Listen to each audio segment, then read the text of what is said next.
médico del Servicio de Flebolinfología del Hospital Militar Central y forma parte de los dos grupos que mencioné recién. Muchas gracias, Miguel. Muchas gracias.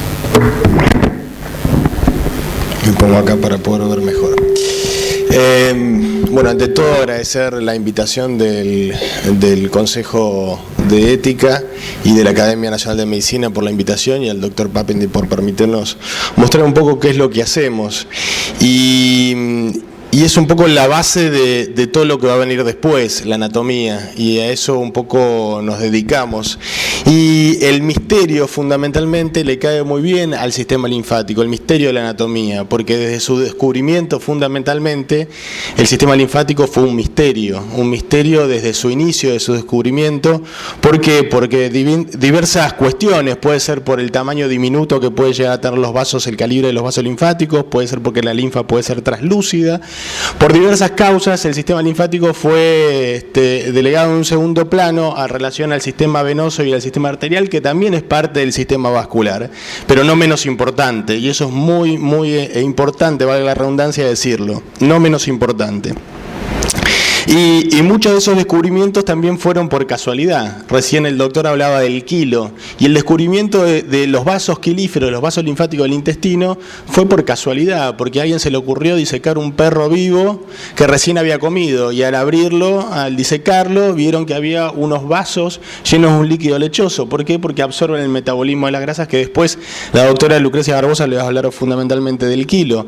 Pero bueno, hay un montón de hechos relacionados que tienen que ver por la casualidad que se fue describiendo y analizando ese sistema linfático, porque es muy difícil de poder disecar, muy difícil de poder investigar, muy difícil de poder verlo. Por eso les voy a mostrar un poco qué es lo que nosotros hacemos en un ámbito de la tercera cátedra de anatomía de la Universidad de Buenos Aires, un laboratorio que se dedica exclusivamente a anatomía vascular. Y de la anatomía vascular no nos vamos solamente a dedicar de la parte del sistema linfático, también investigamos el sistema arterial y venoso, fundamentalmente buscando las bases anatómicas de los distintos síndromes vasculares, y eso es un poco la animosidad de lo que nosotros hacemos, buscar la aplicación de lo que investigamos, no por investigar solamente, sino cómo podemos ayudar a nuestros pacientes en el ámbito donde uno trabaja, del aspecto clínico, cómo podemos llegar. Estas son algunas de las cosas, no me voy a detener fundamentalmente eso, sino algunas investigaciones como circuitos vicariantes venosos. Y esto es un poco, ya para entrar en lo que es la investigación, esto es el sistema venoso de la planta del pie. ¿Cuántos de ustedes van caminando sin percibir lo que van pisando? Y lo que van pisando es justamente eso, es la suela venosa que tienen, esa esponja venosa que tienen en la planta del pie. Y eso es muy importante porque ahí está muy desarrollada desde el punto de vista muy importante en la rehabilitación vascular, no solamente esto que es el sistema venoso, sino también el sistema linfático, pero es muy importante la estimulación de la planta del pie.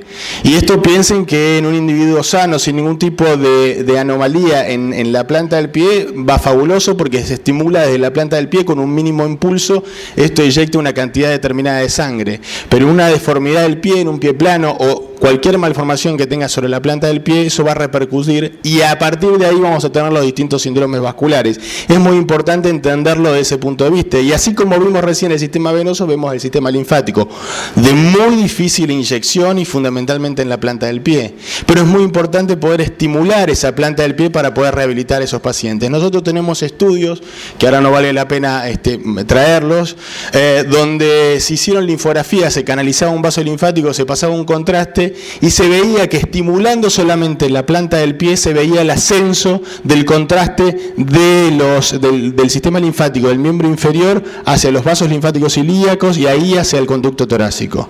Entonces, simplemente con estimular la planta del pie, con lo cual es sumamente importante tener ese conocimiento anatómico para poder rehabilitar a esos pacientes. Fíjense, a nivel del dorso del pie uno puede investigar, esto es una técnica especial que hace transparente el tejido, los vasos venosos, que lo van a ver ahí un poquito más grandes, y los vasos linfáticos más pequeñitos y más arrosariados porque justamente tienen esa característica de ser valvulados. Las venas también son valvuladas, pero tiene mayor cantidad de válvulas para tratar de movilizar la linfa en sentido hacia el corazón.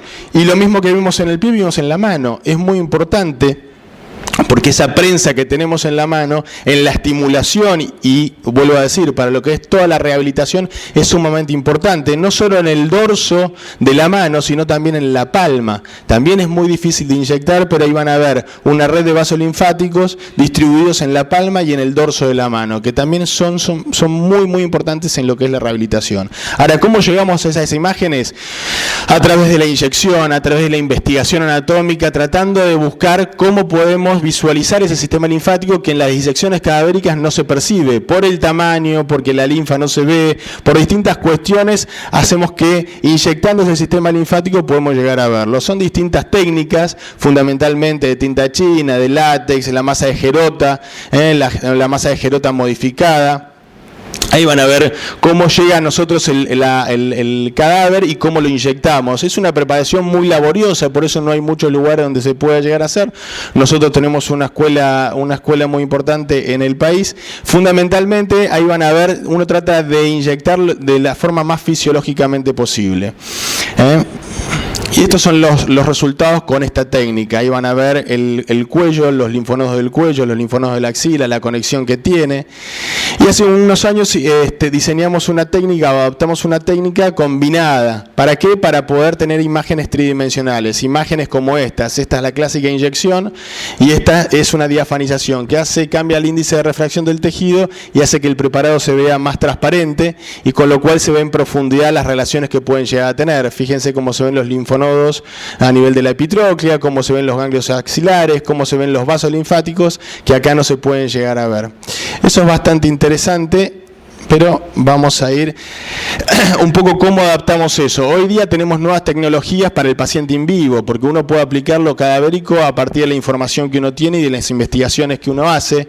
A partir de hace un par de años hay un estudio que se puede visualizar y es muy similar a lo que nosotros hacemos en anatomía, obviamente sin invadir demasiado al paciente, que es in vivo, colocarle un contraste que se llama verde-indocianina, que lo registra una cámara infrarroja y uno puede evaluar todo el sistema linfático en vivo, en forma real, en forma directa, en el consultorio, cómo está funcionando ese sistema linfático. Y ahí van a ver un paciente que tiene una linfadenectomía axilar y qué es lo que va pasando con el sistema linfático a los pocos días. Fíjense, 5 días posoperatorio, cómo se ve ya cierto grado de hipertensión linfática a nivel superficial. Es muy interesante. Esto es normal, son vasos linfáticos lineales y cómo se ve ahí el grado de hipertensión linfática. Lo mismo. Uno lo va haciendo evolutivamente a los 30, a los 90 días.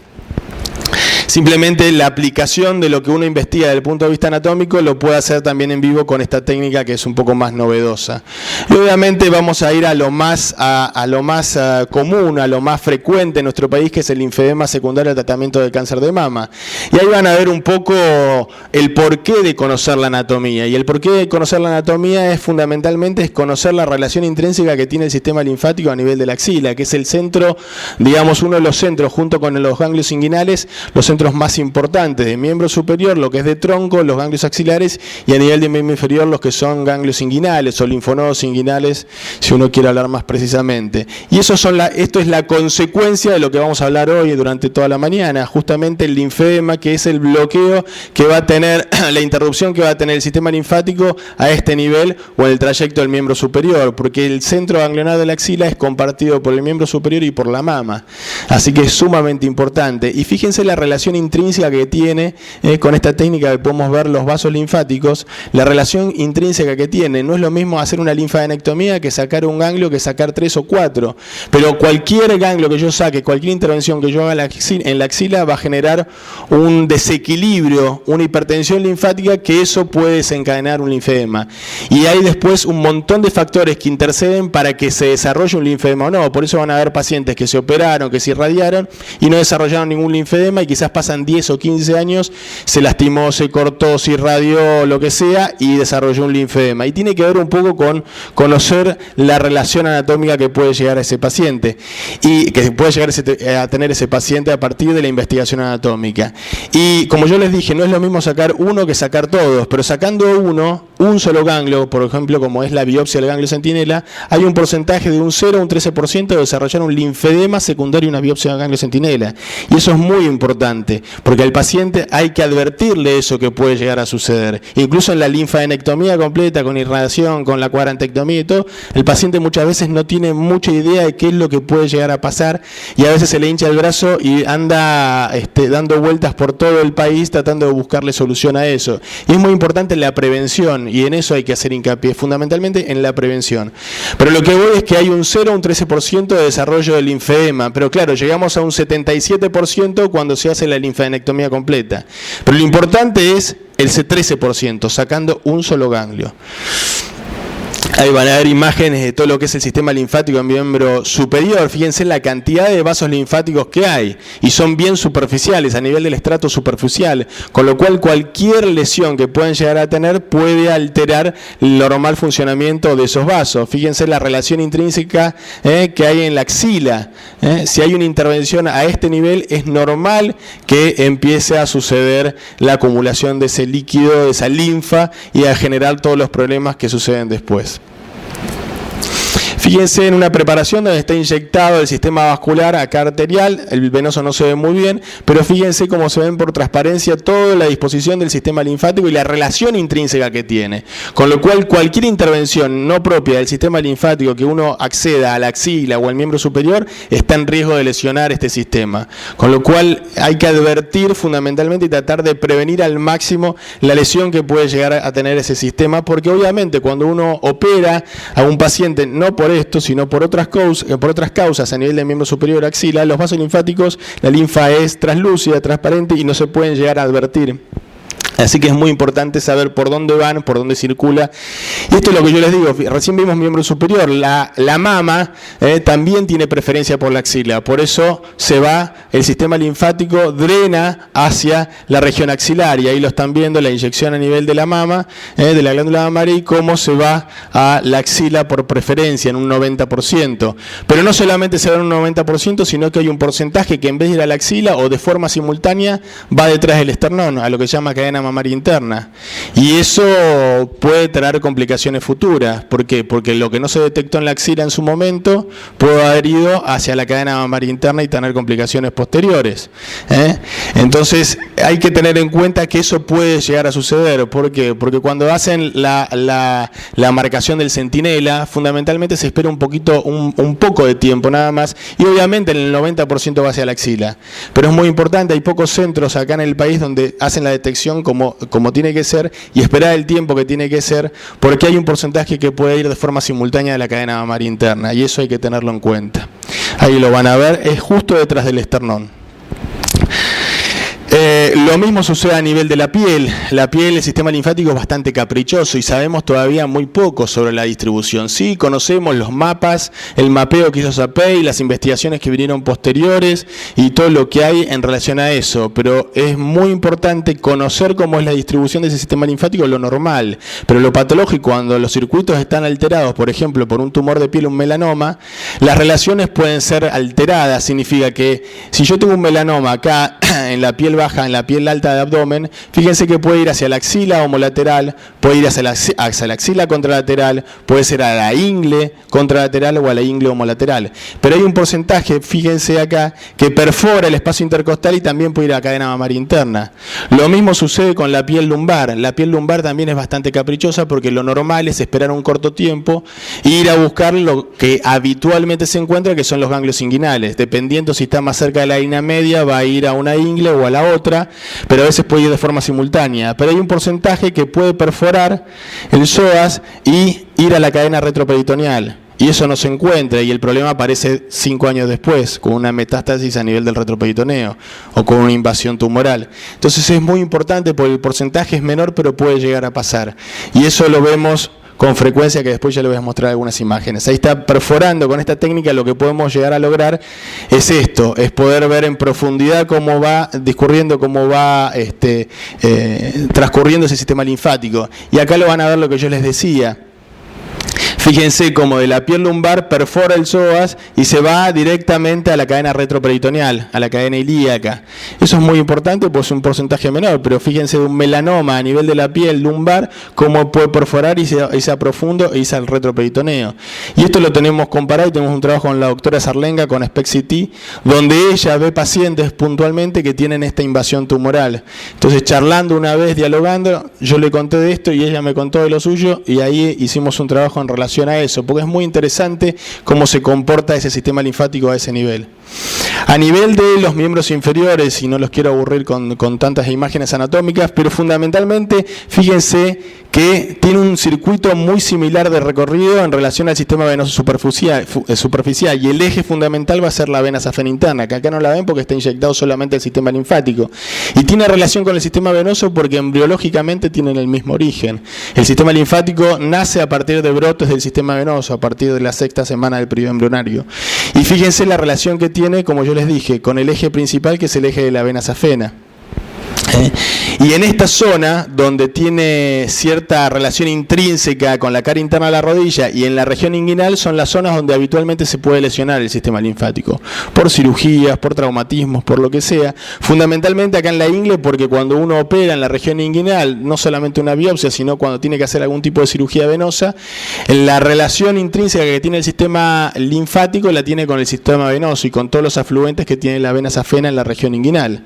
Entonces, fíjense, y acá no sé qué pasó, acá.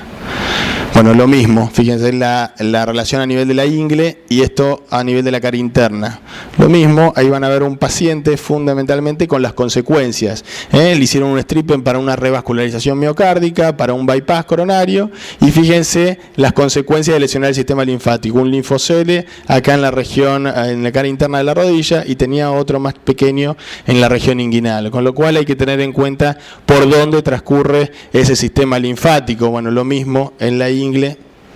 La relación que tiene, fíjense, este es el sistema venoso, esta es la vena safena. Fíjense, acá no están inyectados los ganglios linfáticos, los linfonodos, fíjense cómo se ve y la relación que tiene con el sistema venoso. Cualquier cirugía sobre esta región los puede lesionar. Y estas son las consecuencias. Fíjense, esta señora le hicieron una biopsia de un ganglio, que le terminaron sacando bastante más de uno, y generó un linfedema secundario. Y fíjense, cuando uno trata de rehabilitar eso, fíjense la ectasia que tiene ese vaso linfático, que no es normal, obviamente. La ectasia la tiene, la dilatación la tiene porque tiene un stop en la región inguinal. Lo mismo, otro paciente que le hicieron una biopsia inguinal, fíjense, con una linfografía contrastada. Acá se inyectó contraste en el pie y se disecó el vaso linfático y se inyectó contraste. Fíjense la hipertensión linfática que tiene esos vasos linfáticos, la ectasia que tienen esos vasos linfáticos. Y esa es la distribución. La distribución es que hay ganglios inguinales y luego hay ganglios ilíacos, y esto es un poco lo que vamos a hablar probablemente después al final sobre la transposición ganglionar y de dónde se saca la zona dadora para extrapolar ese grupo ganglionar, en este caso el grupo lateral y externo, que es lo que van a ver ahí para hacer la transposición ganglionar en algunos casos puntuales que hablamos de cirugía.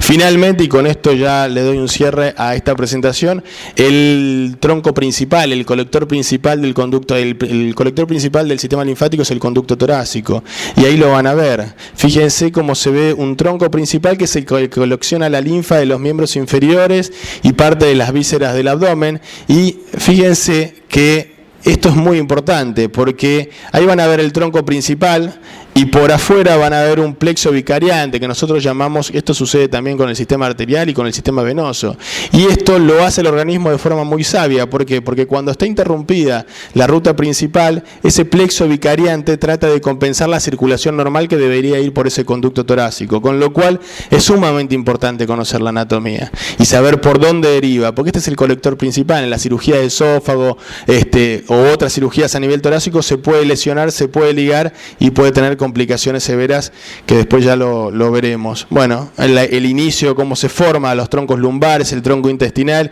y cómo es el origen de esa cisterna de Kilo o cisterna de Pequet. otras preparaciones, ahí lo van a ver en amarillo, la vena ácido, la aorta, el espacio interácido aórtico, la cisterna de Kilo, cisterna de Pequet, exactamente lo mismo. Y eso como estudiamos a veces los pacientes con determinada patología donde queremos evaluar el conducto torácico.